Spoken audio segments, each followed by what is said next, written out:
Hey guys, I'm back with more Katawa Shoujo, and in the last episode, what did I do?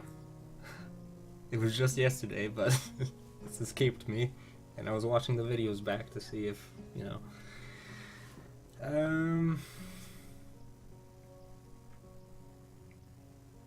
something happened.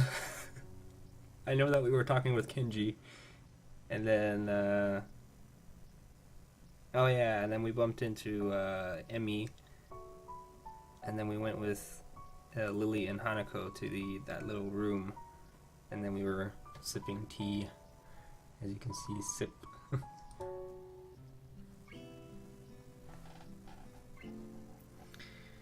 Even without a voice, Shizune is direct and brash, and Misha seems to get along with everyone. On the other hand, Lily is soft-spoken and relaxed, while Hanako seems to be the shyest girl I've ever met.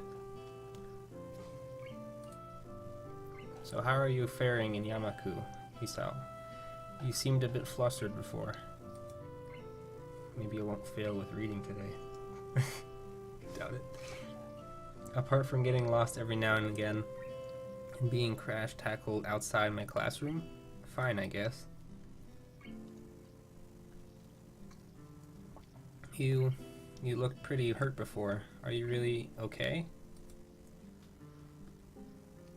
For a brief moment, I considered telling Hanako and Lily about my condition, but then I hold it back.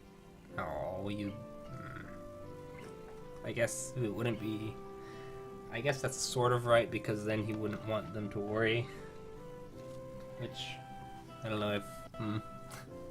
I can't tell why, but for some reason I feel uncomfortable talking about it to these relative strangers, even if they have been pretty friendly. What? That's the only reason why? You stupid. If it was that case, then I would have said it.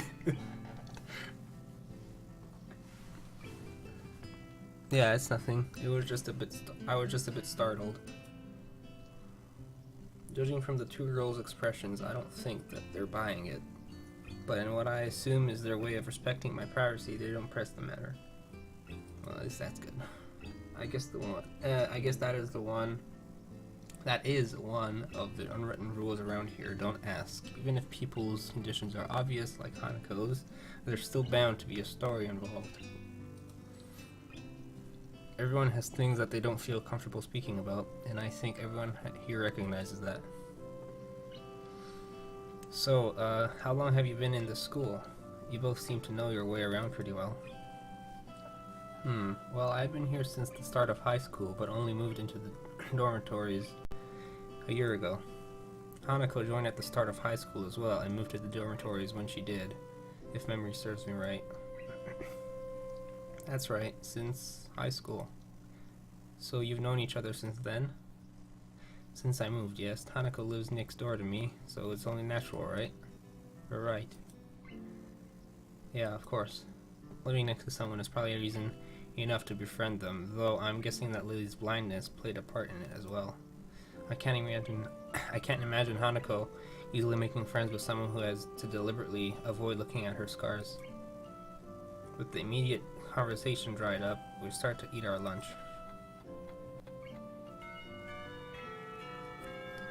It isn't long before the bells are signaling the end of the break. Like me, the girls pack up their lunches as efficiently as they set them out. I guess I better be off. Are you going to go with Isao, Hanako?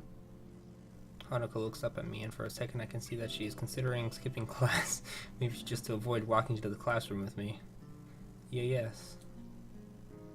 I don't know what to think of it. Hanako really is delicate to the point of breaking. If looked at it in the wrong way, it makes me a bit nervous too, but I push the feeling aside, trying to be as natural as I can. We should hurry then. Class has already started by the sound of it. Lily gives a nod of farewell as she bends down to take her cane. Hanako and I fling out before her. Filing out, not fling. Fling?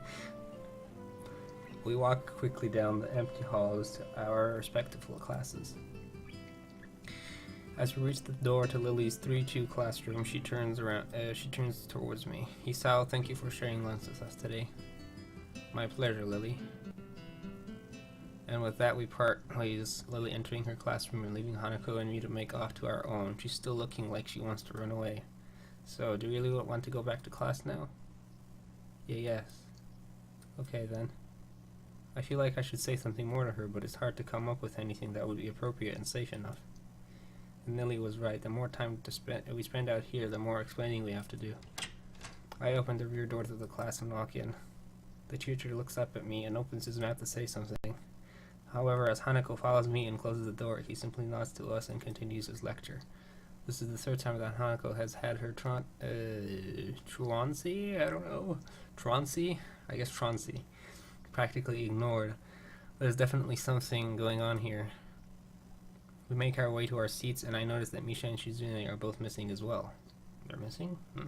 I wonder if it's some form of informal agreement with the staff, or if it's a perk afforded to the unique students of this school.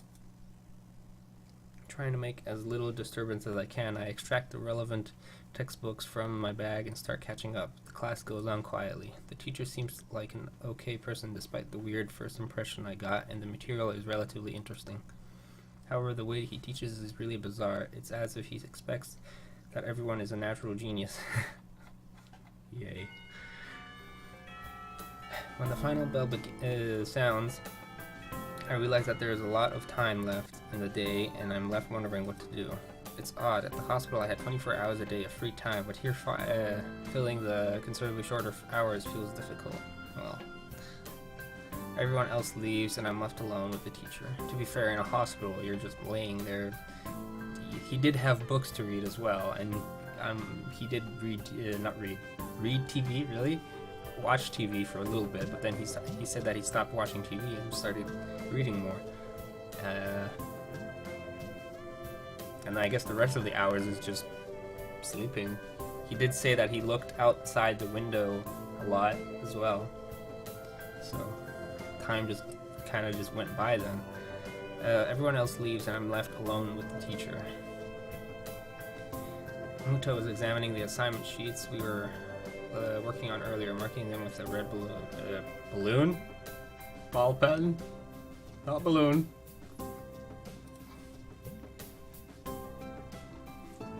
Raising his eyes from his papers briefly, he noticed me and furrows his brow. What is it, Nakai?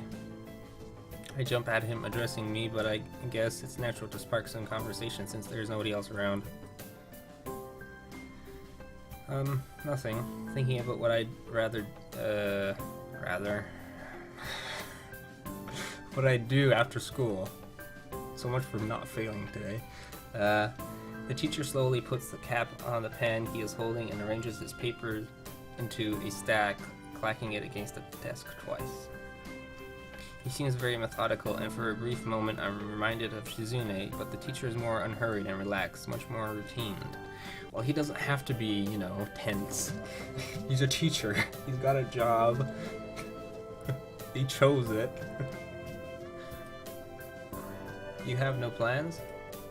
No, I consider joining a club, but I don't know what kind of club would interest me.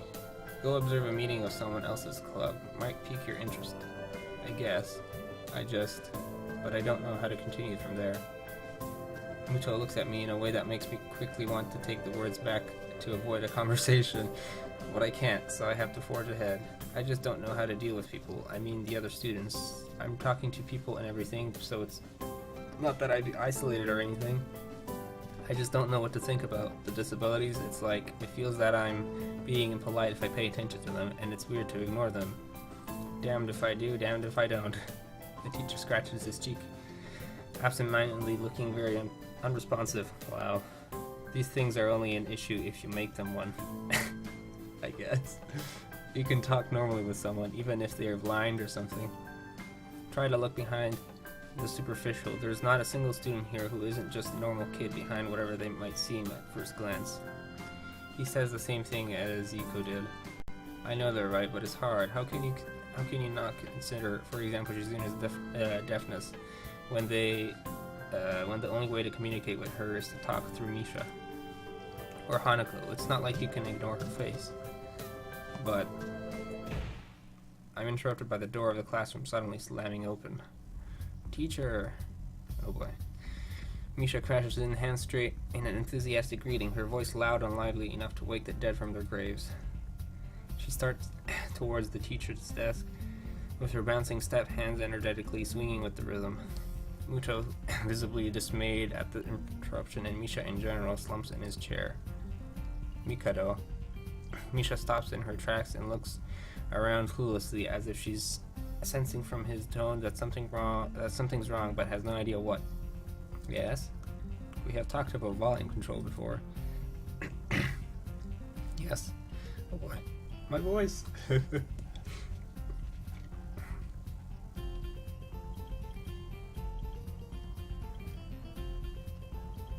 But she doesn't lower her voice at all, and the teacher just rubs his eyes. So what is it? We need help. We are running out of supplies for the festival stands. This is a distress. She waves a pink slip of paper she's holding around. So go get more supplies from the art room. What's the problem with that? Plywood. Plywood is always a problem. Last time we wanted more, there was only a little, but that time we just took it all and went with that.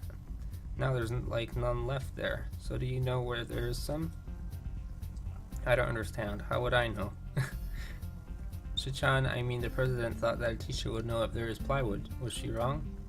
Muto looks like he is in great pain, frowning with his entire essence, and Misha doesn't get it at all. Looking at the two of them communicate is terrible, like looking at a man being tortured by drilling his skull open while blasting pop music at full volume at the same time. I'm afraid I have no idea if there is any plywood at the school, let alone where it would be if there wasn't any. I don't know, start ripping off plywood off of walls or something. Or wherever there's plywood, and just start ripping it off. What should I do? I don't know, do you guys have like a woodworking shop or something? I don't know. Plywood should be there, right? Maybe. Perhaps try to find Mr. Namiya. I'm quite sure he would know where to find everything you need. You'd have to pry them from his cold, dead hands, but that's a different matter. I don't have time, we are so busy. She holds her head with both of her hands, looking as despairing as it's possible for a person like her. Without even noticing, she crumples the note she's holding against her hair. I shouldn't even be fetching these things. There is so much to do, and we are falling behind the schedule. Muto looks at her gravely, and then suddenly smiles. Smiling doesn't really fit his face. I think it'd be better if you didn't. I wonder if you could get some temporary help. He switches to staring at me focusedly. Oh no! We told him we don't have anything to do. Damn it. Alright. As if trying to say, go make some friends. I guess I can give you a hand. You can? Thanks, Ichan. You were really nice. She pauses, does a double take, and then points at me with her finger, yelping. And looking very puzzled. Come to think of it, what's Ichan doing here? Class is over. You should be having fun. We just had a little chat. Oh no, it's not detention, is it? Are you in trouble, Hichan? No, I'm not. Is Hichan in trouble, teacher? No, he's not. Muto sighs deeply, and I feel that I have to help Misha to get her off the teacher's back. So what do you need? Here's a list. I can try to find the plywood from somewhere if there's none in the art room. She offers me the note she's holding. I take it, hesitating a bit.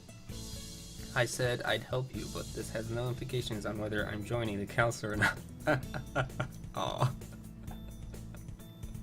Still, thanks, Hichan. Try to be quick, and we are in a stall building streak now. You must hurry, hurry, hurry. She bounces out of the classroom, leaving me and the teacher looking at each other with something that feels like a silent agreement. Well, there you have it, Nikai. You have something to do now. Please don't sound so smug. Looking at the list with a number of items ranging from paint to plywood, all written with small, neat handwriting that is undoubtedly Shizune's, I heave a sigh. I'll be going then. Waving the long list limply at the teacher, I exit to the hallway. The classrooms closest to ours are designated belonging to classes 3-1 and 3-2 on the right side and 3-4 on the left side, each door looking exactly the same. Further down the corridor, still with identical doors, are rooms that I didn't think were used for classes.